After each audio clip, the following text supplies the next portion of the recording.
முட்டையில அதிக அளவுக்கு புரோட்டீன் இருக்குங்கிறது எல்லாருக்கும் தெரிஞ்ச விஷயம். அது கூட இந்த குடமிளகாயும் சேர்த்து ஒரு பொடி மாஸ் பண்ணீங்கன்னா அவ்வளோ அருமையா இருந்ததுங்க. நிச்சயமாலுமே ரொம்ப அருமையா இருந்தது. குடமிளகாயில அவ்வளோ ஆன்டி ஆக்சிடென்ட்ஸ், விட்டமின் சி, நோய் எதிர்ப்பு சக்தி இருக்குங்க. நிறைய விட்டமின்ஸ் இருக்கு. இந்த குடமிளகாயை நம்ம அடிக்கடி யூஸ் பண்ணிக்கணும்.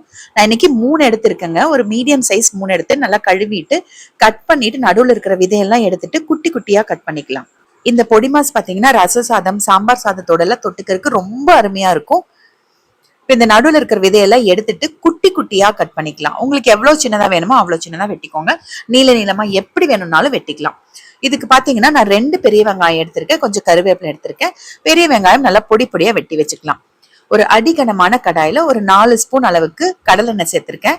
எண்ணெய் சூடானதுமே கடுகு தாளிச்சுட்டு ஒரு 1/2 ஸ்பூன் அளவுக்கு சோம்பு சேர்த்துக்கலாம். உங்ககிட்ட சோம்பு தூள் இருந்ததுன்னா நீங்க அதை கடைசியில கூட சேர்த்துக்கலாம். இப்போ நான் வெட்டி வச்சிருக்க பெரிய வெங்காயத்தை உள்ள சேர்த்துட்டு கருவேப்பிலையும் சேர்த்துட்டு வதக்குறேன்.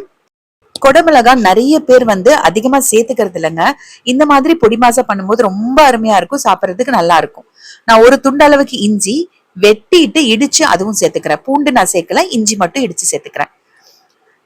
இப்ப பாத்தீங்கன்னா வெங்காயம் வதங்கினதுக்கு அப்புறமா நம்ம அந்த குடமிளகா வெட்டி வச்சதை உள்ள சேர்த்துக்கலாம். தண்ணி எதுவும் ஊத்தக்கூடாது. வேக வைக்கிறதுக்கு நல்லா கலந்து விட்டுக்கோங்க.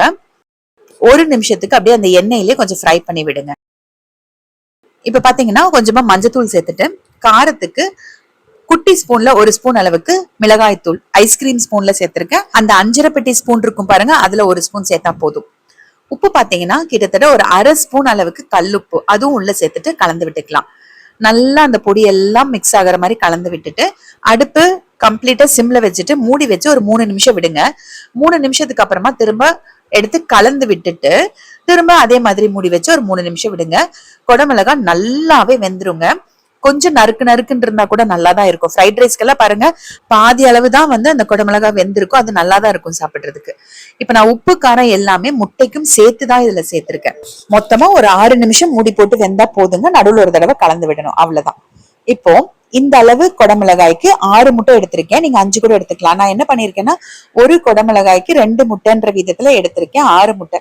நான் எப்பயுமே அது கடாயிலே உடச்சு ஊத்திடுவேன். ஆனா நிறைய பேர் கமெண்ட்ல என்ன சொல்றீங்கன்னா ஒரு கப்ல உடச்சு ஊத்திட்டு அப்புறமா ஊத்துங்க, ஏன்னா கெட்டு போயிருந்தா தெரியாதுன்னு சொல்றீங்க. அதனால நான் கப்ல உடச்சு ஊத்திருக்கேங்க. உடைக்கும் போதே நான் பார்த்துட்டு தான் உள்ள ஊத்துறேன். அதாவது உடைச்சிட்டு உள்ள நல்லா இருக்கான்றது பார்த்துட்டு தான் கப்லயே ஊத்துனேன்.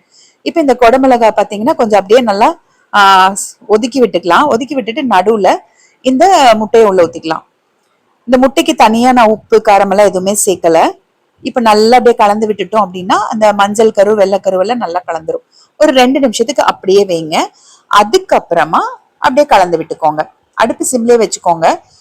ரொம்ப கலந்து விட்டுக்கிட்டே இருக்க வேண்டாம். இது இப்போ ஒரு தடவை பரட்டி விட்டுட்டு திரும்ப ஒரு 2 நிமிஷம் வைங்க. அந்த முட்டை எல்லாம் வெந்துரும்.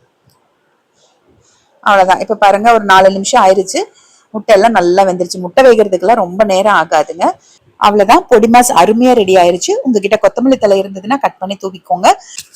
குடமிளகா நிறைய பேருக்கு பிடிக்கிறது இல்ல. பிடிக்காதவங்களுக்கு இந்த மாதிரி செஞ்சு கொடுங்க. இதுல குடமிளகா சேர்த்துனதே தெரியாது. உங்களுக்கு முட்டை பொடி மாஸ் சாப்பிட்ற மாதிரி தான் இருக்கும். நம்ம 6 முட்டை வேற சேர்த்திருக்கோம் பாருங்க. 3 குடமிளகாய்க்கு 4 முட்டை இல்லைன்னா 5 முட்டை கூட போதும். நான் இன்னைக்கு முட்டை கொஞ்சம் அதிகமா சேர்த்திருக்கேங்க. அவ்வளவுதான். இதே மாதிரி நீங்க முட்டைக்கோஸ்ல பண்ணலாம். அதுவும் அந்த ஒரு வயலட் கலர் முட்டைக்கோஸ் இருக்கும் பாருங்க, அதுல பண்ணீங்கன்னா ரொம்ப அருமையா இருக்கும். முருங்கைக்கீரையில கூட இந்த மாதிரி முட்டை பொடி மாஸ் பண்ணலாங்க.